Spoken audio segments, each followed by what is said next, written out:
Hello ladies and gentlemen, and welcome to this series of videos on how to play Confrontation. Today's video describes the activation phase, so we'll see how to shoot with ranged weapons, call miracles and cast spells.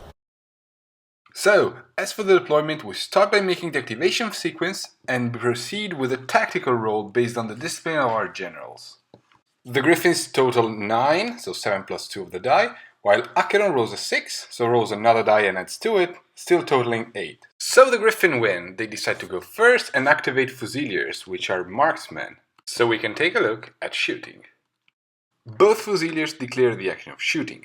The bottom one says it will target the wolf and zombie. The distance between the two fighters is 40 centimeters, so the shot is at medium distance. The difficulty is thus 7 minus 1, as the wolfen is of large size. The Fusilier rolls an aim test, starting from 3, but he fails. Thus, it's now the turn of the second Fusilier. He declares a shot on the Quester, who is at medium range, so the difficulty is 7. By rolling a 4 with an aim rate of 3, the test succeeds. The Quester now suffers a damage roll, which is done using 2 dice. The lowest one indicates the column to read, while the highest one is added to the strength of the blow minus the resilience of the target to find out the row where to read. In this case, the Quester is stunned. Acheron activates the wolf and zombie, which runs, so moves up to twice its movement behind the tomb, hiding from future shots. The Griffins have less card than Acheron, thus they decide to pass, activating no card. Acheron then activates the angels.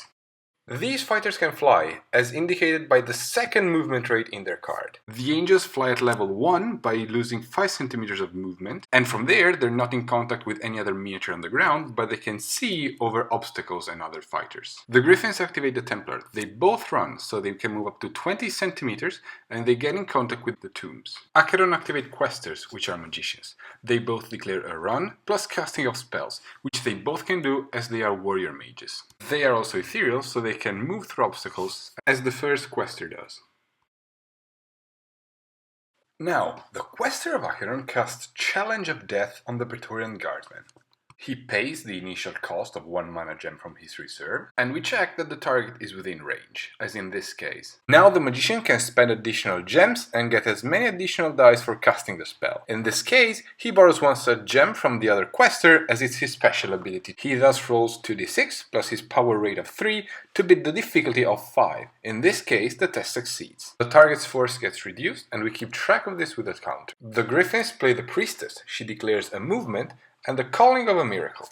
The Priestess will call Divine Messenger on the Fusilier and thus pays 2 fervor points from her reserve. She then verifies that the Fusilier is in range and calls the miracle using a single die. The difficulty is 5 and she starts from 4. Rolling a 5, the miracle is succeeded. Acheron activates Morbid Puppets, which run in a straight line, but with their short movement they don't even get to the tomb. The Griffins activate Praetorian Guardsmen. They both declare runs, as they have no real target to charge or to engage. Finally, Acheron runs with his general towards one of the tombs. All fighters have been activated and there are no combats. The first round thus ends and we regenerate wounds, get faith points as well as gems. As always, check the description for any useful link, and see you soon with another video on charges and engagements.